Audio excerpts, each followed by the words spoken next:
YouTube. Today is Friday, June 2nd, and we have a full screen special guest Friday.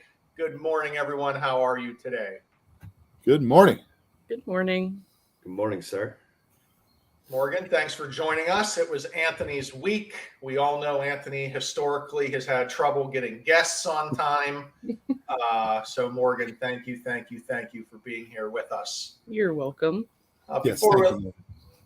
Before we let Anthony get into it, it is June. It's a beautiful day. I can't believe it's June already, guys. We are knee deep in the selling season. We're heading into a pre-approval weekend. So just throw it around. How you guys looking going into the weekend here? Tom, how you doing, pal? Looking good. We had a busy week, we'll call it, to put it nice. A lot of different things going on. We got loans closing. We got loans originating. We got pre-approvals. It's been a busy week. I'm going to ride this into the weekend. I'm not golfing, everyone. So I will be available all weekend to help you guys out. Look at that. Pre-approval Tom, not golfing this weekend. Morgan, for a real estate agent, what do you got going on this weekend? Well, I have a closing today, a bunch of running around to do. I have a couple showings tomorrow, and then on Sunday, a couple of the new agents that I'm training are hosting open houses, so I'm going to go out and see them. Awesome. Sounds like a busy weekend for everyone. Mr. Lipera, I know you got a new smoothie machine you keep talking about here. What do you got going on this weekend? Well, I will definitely be making smoothies and ice cream for the kiddos. But yeah, no house projects. So Saturdays are for pre-approvals, like good old Ryan Amrhein says. So ultimately, we're always available on the weekends. So we're here for you guys. But other than that, that's about it, man. I mean, guys, in our world, the last month has been crap, right? It's been debt ceiling crap, this crap, that crap, rates going up, buyers upset. Finally, last weekend, we got some relief that we had a deal in place. And this Monday, money looked good, right? Rates were dropping all week. We had positive days. Buyers are happy. Sun is shining. June is here. It was just a great week all around. So that's good to see. I'm seeing about 0.25% drop in rates from Monday till yesterday. Now, we got a jobs report coming out that can affect those today. We'll see what they continue, but all good things regarding interest rates, at least bringing them back down to where they were about a month ago, rather than getting to that high point that we've seen so far. So that was good to see. Tom, that's probably why you were so busy this week, all those low interest rates. Yeah, we'll go with it. Okay. All right, Anth, you want to talk to Morgan? She's your guest. You want to get things going here? Yeah, for sure. So we got a rock star of an agent out there, Morgan McIlrath from the Murrysville Berkshire Hathaway HomeServices, the preferred realty. Morgan, you wear many hats as a mom, EMS, real estate agent, trainer. Give us a little background. How'd you start off as a firefighter in EMS? So I actually joined the fire department whenever I was 15. It was just something I always wanted to do. My brother is a little older than me, and he joined, and I was just very interested in it.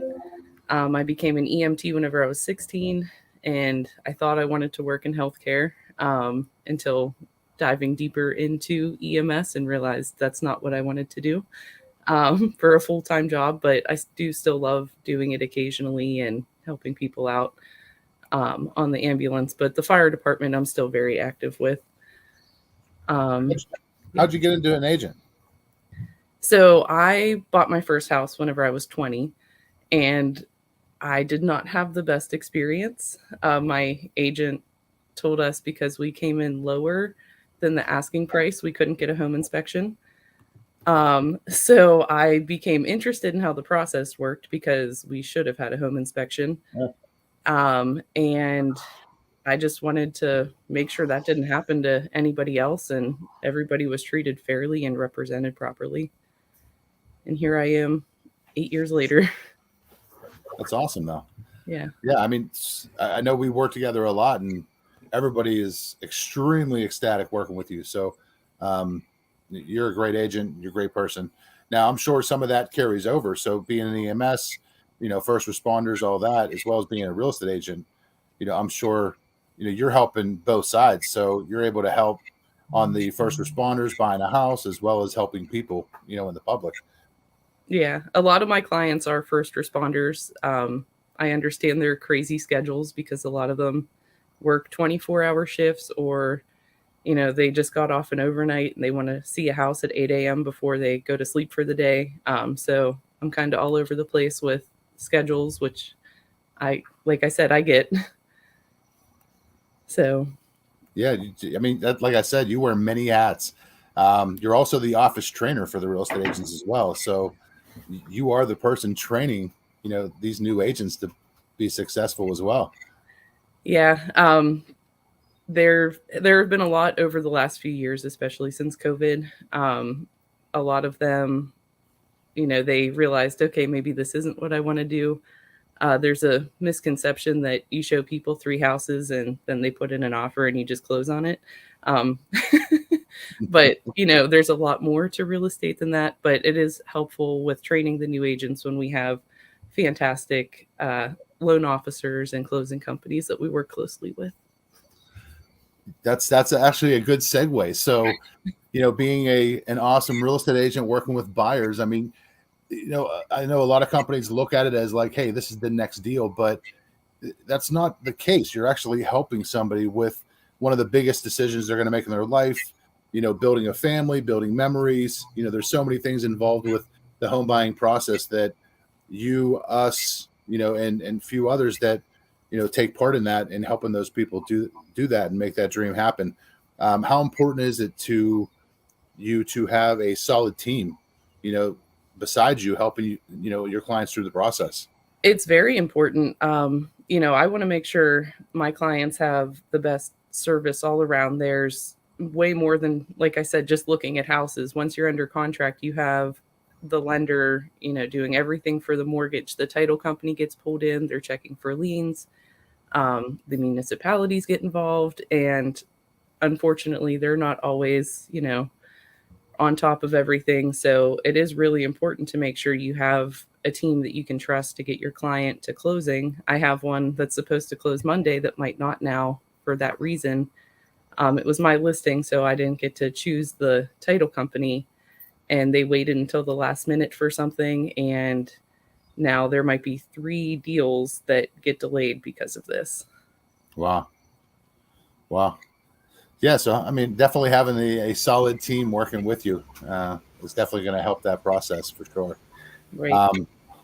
So, any listings you got? So mine are all under contract, but I will say that the agents that I train, one of the agents, Brittany, she just put up a really nice split level house in Delmont. Ashley has a couple out in the Vandergrift area, but unfortunately inventory is low, so there's not a lot to choose from, and they're not going quite as quickly and crazy as they were in 2020, but again, you don't have a lot to choose from, so you are still occasionally seeing multiple offers.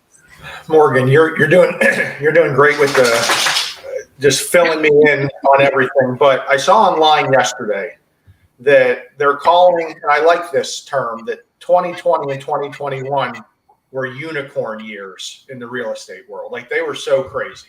Yeah. But it seems like because business was so crazy, that got a lot of new agents into the business, right? So I'm sure you've seen an influx of new agents in the business. Is that a good thing that you're seeing? Is it agents that thought maybe it was easy money and they're learning it's a lot more? What have you been seeing with the trend of new agents as you're being the trainer with new agents coming through your office? So I will say that the average is normally about 5 at a time. At our office, we are a smaller office. But at one point, I think in 2021, I had 21 agents at one time. About 5 of them are left. A lot of people, they got laid off work. They were sitting at home bored, and you could take your classes online. So again, they watch a lot of HGTV, and they're like, "Oh, this will be easy. We're just going to go look at a couple houses and be done." Well, they got thrown into it in the midst of chaos, and they got their license, showed a house, and had to write an offer, and they were like, "I don't know what to do." Obviously, I was there for them. Yep. So it all depends on.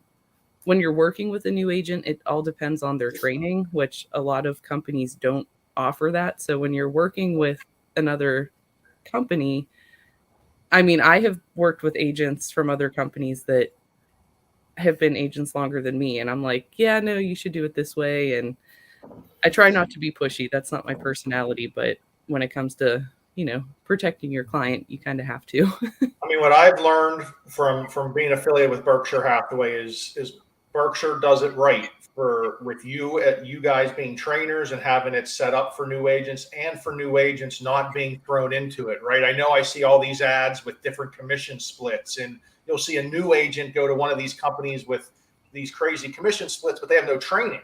And Right. They get out in the field and they can't even fill out a sales contract. And they're like, oh, maybe this wasn't the best idea for me being a brand new agent because I don't know what I'm doing. And even if you do know what you're doing, and then you maybe go a week or 2 or 3 weeks without doing it, you just forget everything. And it's very difficult, at least from my perspective, to see new agents have no training and be successful. Yeah, absolutely. It's, they'll slide by on a couple deals and then they'll end up saying this is just too much and getting out of it. And we want to prevent that at our company. So. Well, we appreciate it because, I mean, you're doing God's work here. You're getting those new agents set up to be successful, and on our side, we really appreciate it. Now, if somebody needs to get a hold of you, Morgan, ultimately buyers, sellers, reach New out agents. to Morgan. New agents, reach out to Morgan. How does somebody get in contact with you? You can call or text me. I always have my phone. My number is 412-445-4534. Awesome. And if there is a fire, we call 911, correct? Yeah, if there's a fire or an emergency, call 911. That's awesome. Well, boys, that's all I got today. Morgan, you have anything else to add? I don't think so. Awesome. Well, I appreciate you being with us. Again, happy Friday. If anyone needs pre-approvals on Saturday, of course, Anthony's finally in on the saying Saturdays are for pre-approvals. Saturdays are for the pre-approvals. No golfing, no landscaping, no building decks. Just pre-approvals it is. Like Michael Killian always says, cheers. All right, guys. Bye. See you guys.